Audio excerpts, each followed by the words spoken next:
This is the GP OddCast, the inaugural episode. So I want to thank you so much for tuning in, and I hope we catch your attention enough to tune in again. I say we because I'm not here alone. GP is just the branding. I have Devin Kavanaugh. Hey. Nolan Allen. Hey. We collectively call ourselves the Dream Team, or at least I do. That's what I like to call us. It's something special, that's for sure. Yeah.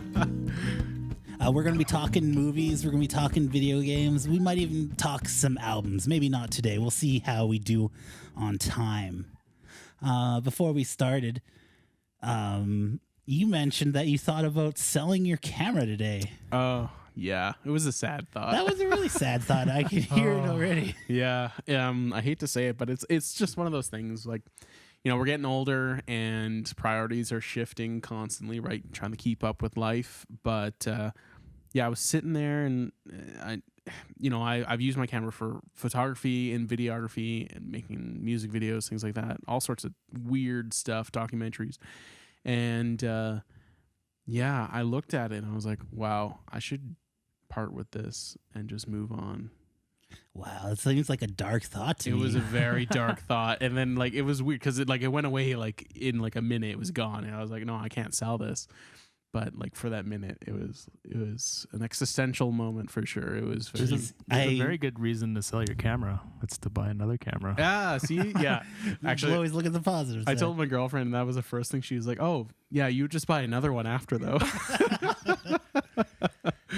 Oh, yeah. Yeah, you were talking about that. I actually had a very similar thought today with my computer because I was having some technical issues and I was getting bummed out. I was really bummed out earlier today because of how many technical issues that arose today. I had to free up a seat, and the seat that Nolan was sitting on, I was using as a computer desk. So I had to take my computer off of it. And when I took my computer off it, it's just sitting on the floor. I thought I needed something, so I powered it up, and it won't turn on again. But this one won't take me to a boot screen or anything. This will just go to the thing. It seems like it's loading, and it's going to go to the screen where it pops up, and then it'll just shut down, and then it'll automatically try to start. And it's just in this big loop. So that really bummed me out today. And then I was watching a stream on my sister's tablet, which I borrowed. And once it gets to a low percentage, it just shuts off. So that sucked right in the middle of someone's live stream. And then I plugged it in, and it happened a second time in a row. Oh, yikes. You know, with the computer there, I do a little bit of tech support at my day job. Did you try turning it off and on again? I was trying to turn it on. Couldn't get to the first step. Yeah. Oh, yeah. Yeah, maybe if you could stick around after we were done recording, look at it would be nice. Or maybe another day, because it's getting kind of late now. Devin the IT guy. That's my new name. Yeah, we're having a lot of technical issues recording the podcast earlier. That's what made me think of that. And also, this isn't a technical issue, but it's just another thing that bummed me out. Is when I put on my pants earlier today, the suspenders, the button on the suspenders busted off, so I couldn't wear it. So my pants were all baggy. Oh, dang. Those are nice. Yeah, so. They were nice. Now they're in the garbage. So, Nolan, how was your day like today? Did you have any existential dread or bad luck? That was good. I didn't do too much today. I just went to work. Nothing went wrong.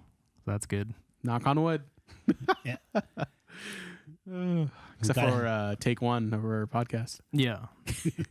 Take one is gone. That's all right. Not a big deal. It happens. It happens. We'll move on. I mean, like I said, my computer won't turn on again. It just happened recently, but I had to restart it from square one. So I lost everything. All my programs, all the video footage I was working on. Back up your drives, guys. Moral of the story. Back up your drives. Yeah. If you could learn anything. It will happen one day. Yeah, if you're into any sort of content creation, music, YouTube, video, whatever, if you writing, even scripts. If you use a computer, back it up. Doesn't matter what's on there. Even if it's just your porn collection, you don't want to lose that. Back it up. Back it up. before you get No, backed like up. Garrett, back it up, reverse out of this topic. Let's move on to our first segment of the show. We're going to talk about our favorite video games. This topic is going to be reserved for one video game that we'll play each week, and then we'll review it. But for our inaugural episode, we are going to talk about some of our favorite video games. And I'm going to talk about one of my all-time favorites, Mario Kart for the Wii. Why the Wii? Because it was the first one that had wireless controllers. It did have the motion control, and I absolutely hate that. But if you plug in the nunchuck, you get a lot of control. And it's just like a regular controller, except you're just holding it in two different pieces, and there's a wire connecting it. But you could play up to 4 players, and there's I don't know, just like the litany of courses that you could play through. And there's a lot of familiarity. There's courses from older generations. Like there's a few DS tracks in particular that I was fairly fond of. I love when they do that. Oh, it's the best. It's cool. And Yeah. and the Rainbow Road isn't that difficult. It's not like overly easy and boring like it was in the 64. The 60. I thought the 64 one was good. It I fell off that track so many times. The 64 one was just a little boring and long is all. I thought the SNES one was kind of lame. Like The SNES one is old, but, like, hard really? because there's no edges at all. I always fall off. I'm not talented enough to play the SNES version of the Mario Kart. Well, there's like no bumpers at all. You just fall off on every edge. It's just flat though. Yeah. It's 2D. Or no, it's not even. It's one dimensional. On the NES? Yeah, because Mhm. it's just a flat surface and you go on. Yeah, and then on the 64 is when it kind of moved around. Yeah, see, that's brilliant. Yeah. 3D, And by the man. Mario Kart Wii, that was the 7th one. I think they released Mario Kart 8 after that. Because there was Double Dash directly before that on the GameCube. Mm. And then there was also the Mario Kart DS counts. Double Dash. The commercials for that were so funny. Really? What were the commercials There like? was one where they're like in an airport and there's like 2 people trying to catch their flight and they're on the little like the little carts in the airport, but they're doing the double dash thing. So one person's driving, the other's like throwing baggage at the other people driving to try and like knock them out of the way, that kind of thing. When I think of video game commercials, I think of the one specifically for the Wii when the 2 Japanese people come and they have the Wii controller and they bow and they're like, "We would like to play." I don't know why that sticks out so much. What about the Crash Bandicoot commercials? Yeah. Where he's in the mascot. Like, yeah, he's in the full costume, right? Yeah, I do vaguely remember that.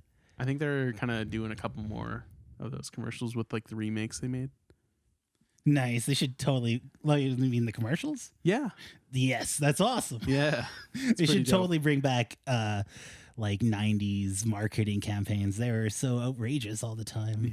Yeah, out of the box. Let's move on to Devin's game.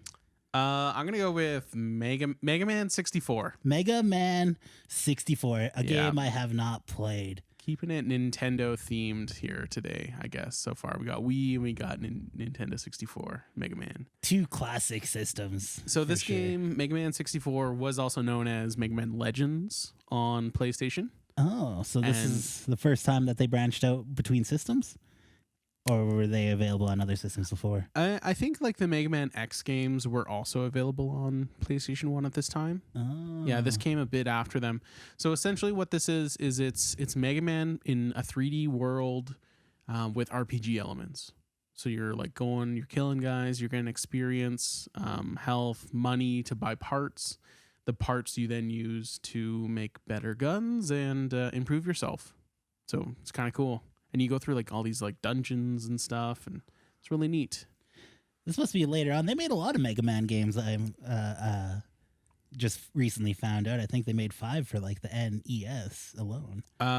Yeah, lot. there's a More lot. than that. There's More probably than like at least 20 between like the Mega Man and Mega Man X games, Whoa! Why did they? because they're up to 11 for Mega Man. A Mega Man 11 just came out, which I don't know if that's I think Mega Man 9 was up to 9 was on the NES. on the NES. Wow. Wow. They made a ton of those games for the NES. And then that Mega Man X series Are on they- the Super Nintendo. Yeah, and that went up to, I think it went up to 10.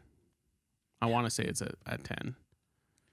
But So that would make the Nintendo 64 the 11th in the. well, I'm not going to say it's the 11th, but there's 2 Mega Man Legend games. So the one I'm talking about is, I think, the first one, and then there was a second one that I never got the joy of playing. So Didn't get that on the cartridge, eh? yeah. I don't know if it was on 64 or not, but I think that it was definitely on like the PlayStation. But again, I just didn't get a chance to play it. This is back when like Blockbuster was a thing. Yeah. You know, I'd see the label, but it would be a blank shelf, and I'm like, where is it gonna be? Was So that that- when you were renting? Was those Yeah, that renting was days? renting, yeah. Nice, yeah. So then I'd be like, oh, okay, what's this? And pull up like StarCraft on 64 and really enjoy the heck out of that game, or GoldenEye, Perfect Dark. Perfect Dark was good too. So For sure. Let's continue on this conversation. Nolan, what game did you pick? Thinking about Super Mario RPG, maybe.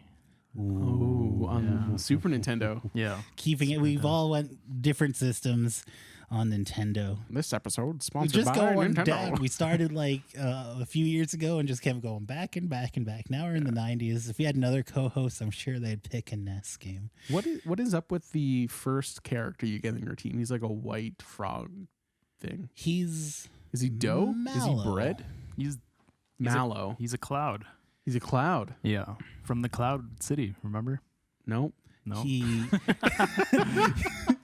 spoiler alert, Yeah. he is not a tadpole. I definitely thought he was like a bread man, or if his name was Mallow, then a marshmallow. Marshmallow.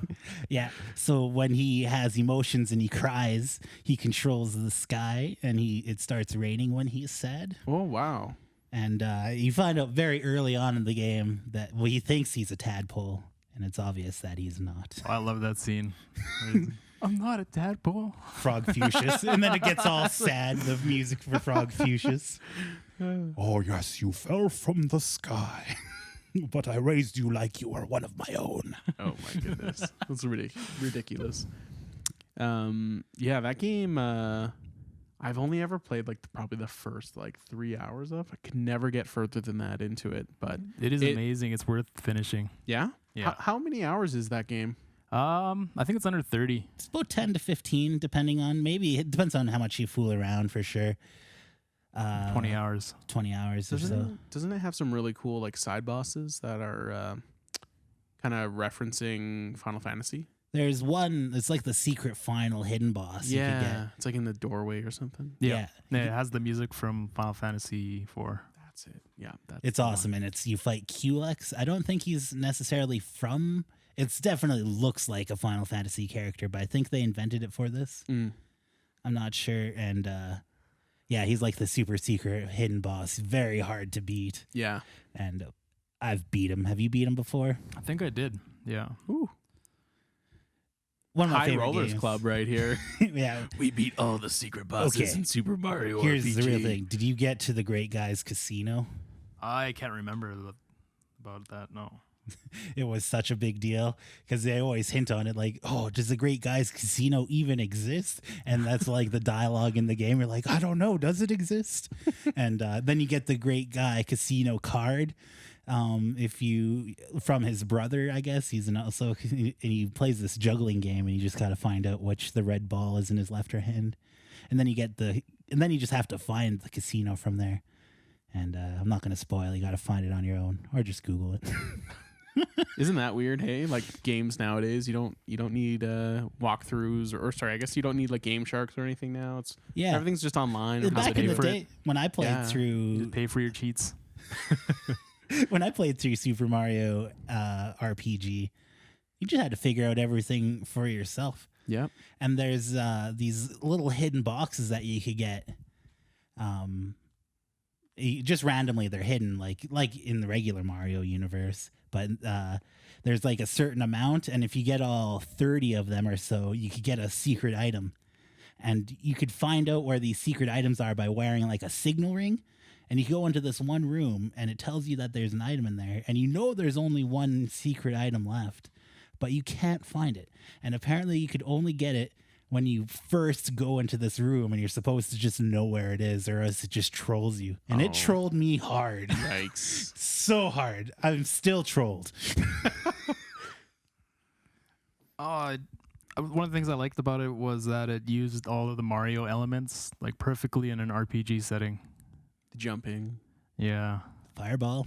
Fireball. Had everything. Yeah. Yoshi? Except Luigi. It did have Yoshi. I don't think there was it Yoshi? Yeah.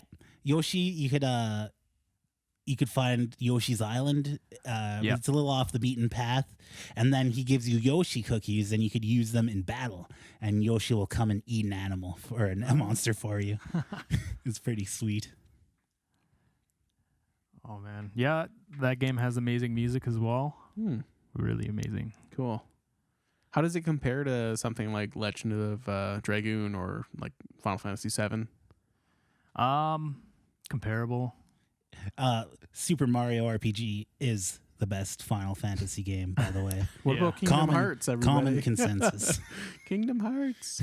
King- Sora!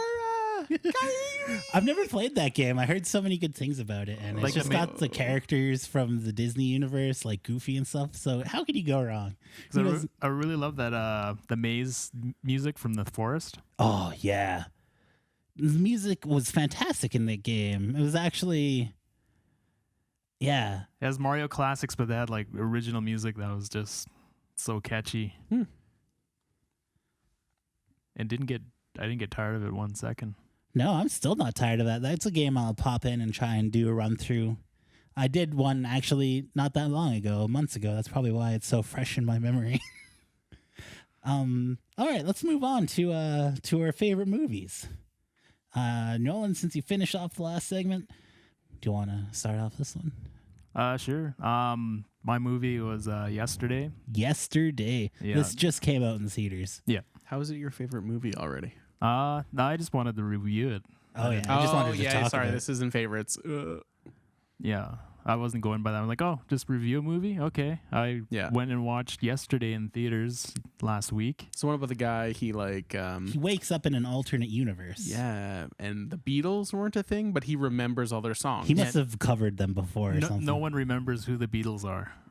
So when he plays these Beatles tunes, it's just blowing people's minds. Yeah. Like, this is the greatest thing I've ever heard. How could you write this stuff? Yeah. That's what I got from the commercial, at least. It looked great idea. The first time he plays it, and he thinks everyone's playing a joke on him, but he's just like, what do you mean? This is like the Beatles. And they're like, the Beatles? Like, who's the Beatles?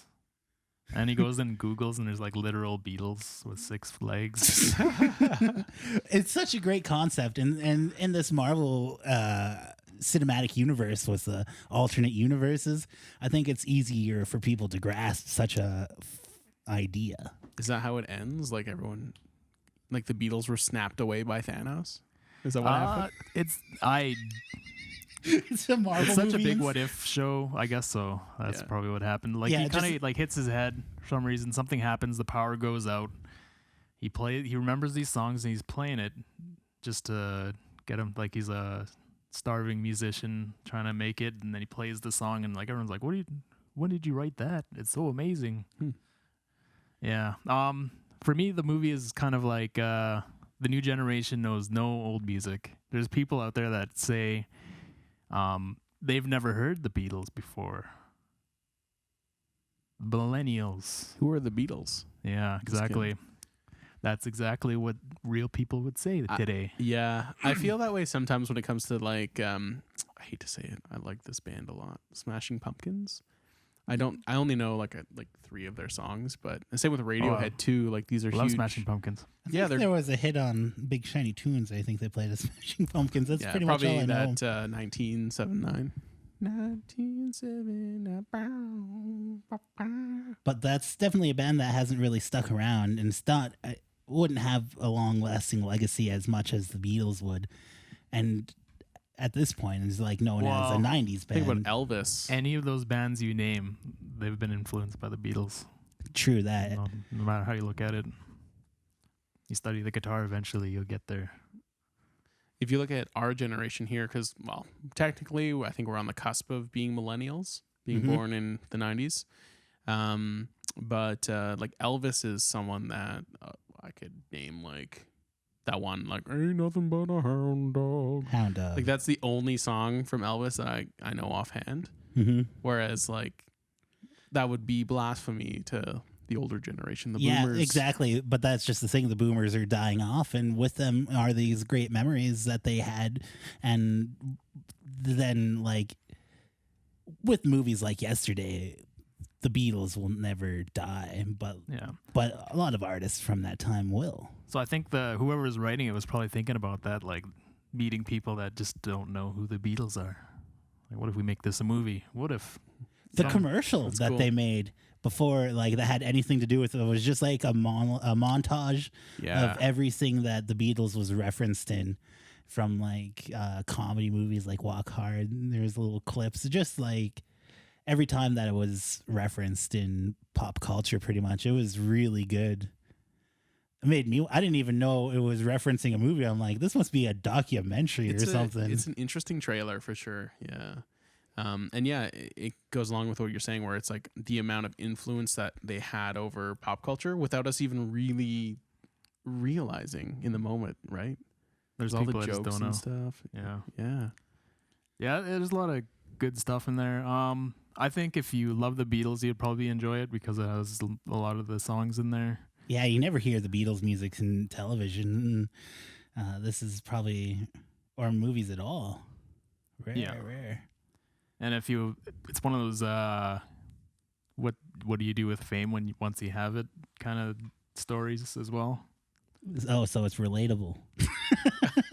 Come on, Just we'll kidding. never be famous. Just kidding. Don't joke yourself. Should we move on? Let's go on to my movie pick. I picked an obscure movie. This one was made by an internet film creator at the start of his decline, too. You remember back in the day, Clay World animation? I know you don't like animation, Clay, so I shouldn't ask you, Devin. I World, I can't don't know. watch claymation. It makes me feel very uncomfortable. Yeah, this guy was famous for they're just like little blue clay guys on a table. Anyway, well, he made a movie featuring only sock puppets. And like he just like filmed himself as sock puppets, and he got all his friends to do voices and stuff. I highly recommend this movie just for its ingenuity, but also its laziness on top of it. So the ingenuity, it is ingenious, but it's also very lazy, but it's also hilarious. It sounds nonsensical for sure. So the plot is the main character, I think his name is Mick Dogo. He's just like a loser in this universe. Like his girlfriend hates him. His girlfriend's parents are mean to him. His boss is mean to him. I think he even gets fired. And then he starts getting bullied by aliens. These aliens would come with like a UFO, and they'd come outside his window and be like, "Hey, Mick, you suck." Pew! Just fly away. And then they would start interfering with his life and trying to make it better and stuff. And they like killed his coworkers and stuff and started doing crazy stuff like that. So I won't get too much into it. Sounds like a good watch, though. It is definitely a good watch. The DVD is not available anymore, but somebody found it and put it on YouTube, and I highly recommend you look up the Fractaplots and watch it on YouTube. It's it's like an hour and 5 minutes. It's a short movie and very innovative. What movie did you pick? I'm going to go with Mandy. Since we're doing like reviews. You guys both seen that movie? No. I've seen it. Yeah. All right. So it's I don't even know. It's an acid trip. Yeah, That's the best. Very weird. That's probably the best way to An describe acid it. trip. So- Okay, wait. Along the lines of Pink Floyd's The Wall. Oh, better, man. Better? Let me give you some more context here. Okay. So what we got here for a story is we are in like the 60s, 50s era. Think like Charles Manson kind of cults are wreaking havoc on society. So 60s hippies called. 60s hippies sex cults. That's all it's about right now. So we got this sort of era happening, and in the woods there's this couple that have sort of, gotten away from society. Nick Cage is playing the husband for this couple here, and he's madly in love with his wife. What happens though is this cult comes by and they snatch her up, or they're trying to snatch her. Don't want to spoil it, but anyways, he gets unleashed. The cage, the beast, the beast is out of the cage, so to speak. He goes ham. He does a lot of acid, and you see like just crazy amounts of colors, and I don't know. It's like the album art for like a metal album, you know, like.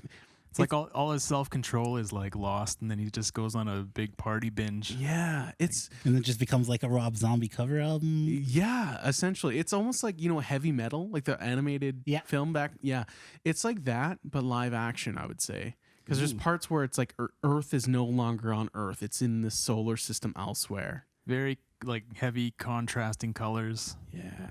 Like a graphic novel. What era did this movie come out? This came out a year ago, if that. Oh, it's brand new. Brand new. I just bought it on Blu-ray, actually. I haven't rewatched it yet, but honestly, I don't recommend people to watch movies on drugs.